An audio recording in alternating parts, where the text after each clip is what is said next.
ഇന്ന് എൻ്റെ മോൻ്റെ മംഗലവാസനം കഴിഞ്ഞ മോൻ്റെ പിന്നെ ഭാര്യൻ്റെ ബർത്ത്ഡേ ആണ് ഇന്ന്. ഞാനിത് കേക്കും കൊണ്ട് കൊടുക്കുന്നുണ്ട്.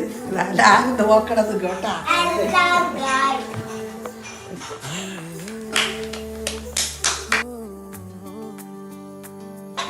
നമുക്കങ്ങനെ കേക്ക് മുറിക്കുന്ന വീഡിയോ നമുക്ക് എടുക്കാൻ മക്കളെ കേട്ടാ. എല്ലാവരും നോക്കണം കേട്ടോ. ഇത് എൻ്റെ മോനും മോൻ്റെ ഭാര്യയാണ്. ഇവളെയാണ് ബർത്ത്ഡേ. കേക്ക് മുറിക്കും. Happy birthday to you. Happy birthday to you. Happy birthday.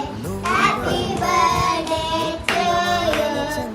मेरा गोल गोल चलो वे शिवा